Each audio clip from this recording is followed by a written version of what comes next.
Smart FM. Smart Career. Kalau kita ngobrol soal storytelling nih, rasanya sekarang yang namanya storytelling ini bukan cuma berbicara soal cerita orang tua kepada anak-anak ketika jelang tidur, tapi sudah berkembang bahkan menjadi salah satu tools untuk teman-teman di marketing melakukan berbagai hal yang menjadi ujung tombak juga dalam bidang marketing gitu ya. Nah, kalau kita ngomongin soal storytelling ini artinya kan di tiap tingkatan masyarakat ada nih, mulai dari keluarga sampai kepada industri yang arahnya memang ke bisnis. Kali ini di Smart Career kali ini saya Uli Manalu akan ajak Anda untuk ngobrol dengan teman bincang kita. Ada Mbak Ananda Rasulia Wirawan. Dia lebih suka dipanggil dengan Nanda saja gitu ya, seorang creative writer dan juga creative planner, tapi nggak suka dibilang freelancer. Kenapa tuh? Hai, selamat datang. Halo Mbak Uli dan Smart FM. Kita ada di podcast Smart Career. Nih Mbak Nanda tadi bilangnya baru pertama kali nih. Jadi kalau agak grogi-grogi dimaafkan banget ya. Kita ngobrol biasa aja gitu. Boleh mendekat sedikit dengan mic-nya ya. Nanda, kalau ngomongin storytelling itu memang dunia muka dari sejak mengenal dunia kerja atau gimana? Iya ya, dari zaman sekolah mungkin, terus ya juga sebenarnya kalau samar-samar diinget dari keluarga juga, mama suka cerita gitu, walaupun bukannya baca buku dongeng apa gitu, enggak, tapi kayaknya cerita itu satu kata yang aku suka. Jadi itu ternyata bisa jadi apapun gitu, bisa jadi kerjaan, bisa jadi perasaan dan kegiatan bahkan di rumah sama keluarga sekarang. Oke, dengan demikian kita bilang itu tadi ya, kalau ngomongin soal storytelling kita mulai dari rumah, semua lini di masyarakat ini memang berbicara mengenai cerita, karena itu inti dari kita mau didengar dan kita mau berkisah gitu kan, namanya manusia gitu ya. Apalagi di era media sosial sekarang. Semua orang bercerita nggak sih Nanda, ya kan? Itu dia. Melalui Semuanya. akunnya dia. Betul, ceritanya juga nggak melulu dari kata-kata, tapi jadi dari visual kan, terus audio juga, lagu-lagu dan lain-lain, itu bentuk storytelling juga menurutku. Betul. Nah, tapi ada satu simpul yang akhirnya harus kita bahas. Kalau memang ini sudah within us gitu kan istilahnya, sudah ada di dalam kita gitu. Tapi tidak semua bisa melakukan storytelling ternyata yang berdampak, benar nggak sih? Betul, ternyata nggak semuanya itu mungkin bisa cerita, tapi bukan good storyteller ya. Oke. Jadi kayak mungkin ceritanya terlalu berbelit-belit, terlalu panjang, terlalu apa gitu. Jadi kayaknya kita harus tahu dulu kita mau ngomong apa yang paling penting, terus ngobrolnya tuh ke siapa, kayak gitu. Jadi itu nanti kita bisa fokus. Ya sebenarnya panjang juga nggak apa-apa, tapi ada rasanya juga waktu dengar atau waktu baca gitu. Kayak gitu menurutku sih. Oke. Dari sekian banyak yang sudah dikaryakan untuk Nanda gitu, boleh nggak dibocorin itu untuk smart listener yang saat ini sedang mendengarkan kita? Apakah memang seorang storyteller harus mengemas ceritanya itu secara natural, atau perlu ada usaha atau sentuhan keahlian dan seni di situ untuk membuat akhirnya itu bisa berdampak? Oke, kalau menurutku ya, selama aku melakukannya sendiri gitu, dari kebanyakan mungkin aku nulis ya, jadi sebenarnya riset dulu sih yang penting gitu. Tadi balik lagi, kita mau cerita apa, targetnya siapa, dikit-dikit riset. Yang sekarang kan riset nggak seberat cari di buku, cari di jurnal apa, ya ngepoin Instagram orang atau tempat yang mau kita datengin, itu menurut aku bentuk dari riset. Jadi kayak mungkin karena dulu aku basicnya juga wartawan, jadi kayaknya itu udah hari-hari gitu. Tapi menurut aku itu kepake banget gitu buat sekarang.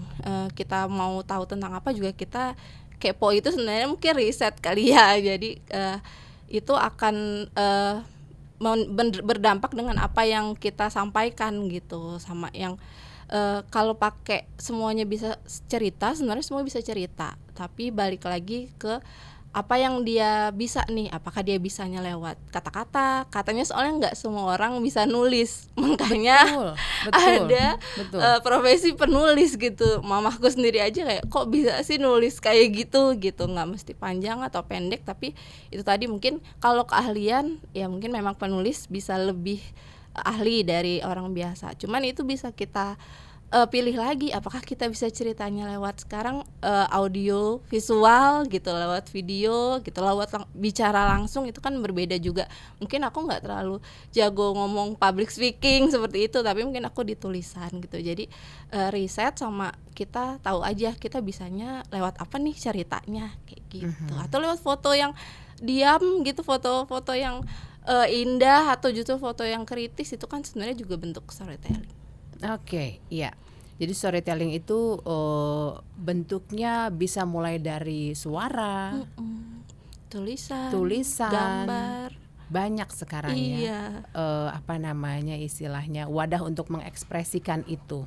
Hal terpenting untuk kita bisa memulai storytelling yang berdampak apa yang perlu disiapkan? Kayaknya memang harus mulai dulu gitu. Kayak sekarang di sosial media misalnya memang hanya melihat gitu, coba untuk bikin juga gitu dari yang sederhana aja.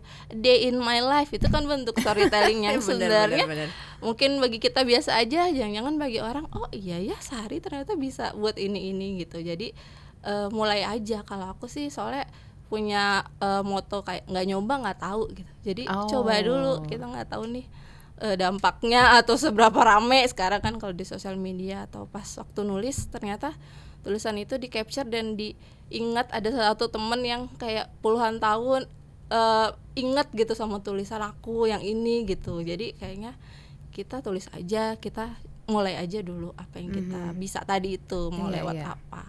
Oke. Kalau yang lain punya tagline mulai aja dulu, kalau Nanda Gak nyoba nggak tahu. Oke. Nggak nyoba nggak tahu gitu ya.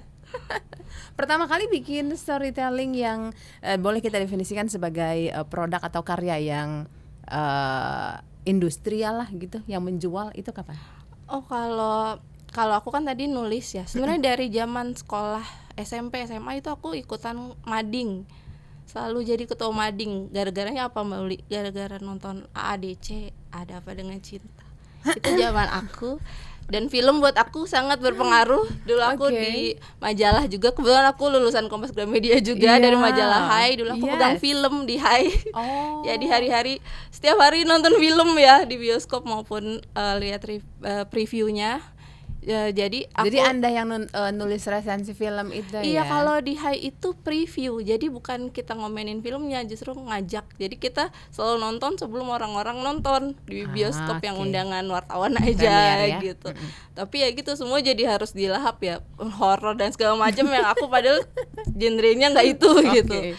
Jadi aku karena dulu mungkin dari mading menurut aku juga karya pertama yang menurut aku itu dibaca minimal satu sekolah ya, sekolah baca, dan akhirnya ikutan lomba, udah menghasilkan cuan dari lomba mading. Hai anak-anak SMA lomba lah. Ya terus jadi wartawan, itu juga udah mulai naik cetak, dan akhirnya tulisan-tulisan lain juga bisa publish juga, sampai sekarang usaha sendiri. Siap. Wah, ini teman-teman yang dulu mungkin berkarya bersama Nanda, boleh say hi? Siapa tahu lagi kepoin kita. Oke. Storytelling memang kalau kita mau lebih dalam lagi pastinya perlu waktu yang lebih panjang. Tapi apa sih yang bisa seorang Nanda sampaikan gitu ya untuk smart listener yang pengen banget menjadi good storyteller tapi masih belum tahu hooknya di mana nih gitu? Boleh mungkin sebagai penutup, silakan. Oke, tadi ya mungkin aku rangkum kayak kalau mau mulai cerita, sebenarnya itu tadi mulai dulu, coba dulu aja cerita dengan media apapun. Riset dulu apa yang mau diceritakan, terus pakai bahasamu sendiri sesuai dengan target yang kamu mau inginkan gitu. Jadinya itu nanti akan ngerasa aku banget gitu. Jadi nggak perlu juga ngelihat yang lain udah sukses terus kita ikutin banget. Iya, sekarang sih jadi diri sendiri atau mungkin ya mau menjadi sosok tertentu, tapi ya itu tadi mulai dulu aja karena kita nggak tahu kan apa yang disukai oleh audiens gitu. Apalagi nanti kalau sudah masuk ke industri itu baru mungkin yang lebih serius, harus dengan brief, harus dengan kerangkanya mau cerita apa gitu. Oke. Jadi kalau misalnya masih ingin yang simple, kita baru mau mulai gitu, kita bikin karya kita sendiri dulu aja yang memang naturalnya kita gitu ya. Betul, di sosial media kayaknya yang paling gampang dulu ya sekarang gitu. Tempat kan, paling ramah ya. bisa jadi apapun tuh dari situ nanti, dan dilihatnya juga lebih banyak lagi audiensnya kan kalau di digital. Menguntungkan kah Bu? Menguntungkan ya. Sekarang saya hidup juga dari menulis dan bercerita akhirnya gitu, baik dari karya sendiri yang kalau sekarang mungkin udah nggak jadi wartawan, tapi saya nulis buat seperti content writer buat digital, misal website atau sosial media, atau yang lebih sekarang saya paling suka dari job-job menulis itu adalah menulis iklan ya. Aku scriptwriter juga buat iklan-iklan di YouTube, di digital, di sosial media, untuk kerjasamanya biasa sama PH. Jadi makanya nggak mau disebut freelancer karena kayaknya free banget gitu loh kalau freelancer. Kayaknya Free banget. gitu. Kalau aku soalnya ya tadi karena sebenarnya ada proses dalam membuat tulisan atau storytelling itu, aku akan dedicate misalnya dengan production house tertentu, aku akan memang akan fokus di situ dulu, nanti baru di hire dengan yang lain atau brandnya langsung. Baru itu aku lagi paling suka mungkin dari semua kegiatan menulis karya yang disuka itu yang audiovisual ya, karena tadinya naskah aku tulisin satu matahari pagi dari sela-sela pohon gitu kan, sebenarnya imajinasi aku sendiri tapi dituangkan ke tulisan, lalu nanti productionnya syuting tiba-tiba jadi iklannya. Itu menurut aku magical gitu, karena dulu mungkin nulis hanya di majalah gitu lewat tulisan, tapi itu juga keren banget ya sampai dicetak gitu. Menurut aku itu juga keren, tapi kalau magical menurut aku audiovisual kayak Lebih ya. konten-konten video itu zaman sekarang keren aja, karena mungkin aku dari tulisan gitu terus jadi bisa ditonton dan didengar. Oke, audiovisual lebih megang lah ya kalau kita Iya, bicara sekarang soal ya orang bagaimana. suka banget lihat video kan sekarang gitu. Oke, tapi balik lagi semua berawal dari tulisan. Betul ya? Iya. Kalau kita nggak nulis kan nggak bisa kerja juga tim produksi audio Oh iya, dan bener, visualnya. iya. Bener ya? Bener. Jadi kalau sekarang lagi anti sama nulis, harus nulis. Tulis dulu yang Pesannya pendek-pendek, itu ya. caption sosial media juga itu tulisan. Iya. Jadi modal utama seorang storyteller selain memang dia punya cerita dan juga pengalaman untuk dibagikan, menulis itu kayaknya kudu wajib harus. Iya, coba nulis dulu mungkin ya. Semuanya bisa nulis sebenarnya. Betul. Baik, sampai di sini Smart Career bersama Nanda. Terima kasih sudah berbagi. Terima kasih Mbak Uli, Smart FM. Semoga Thank bermanfaat you. ya perbincangan kita. Kita ketemu lagi nanti untuk perbincangan berikutnya. Saya Uli Manalu. Bye. Smart FM. Smart Career. Make your future better.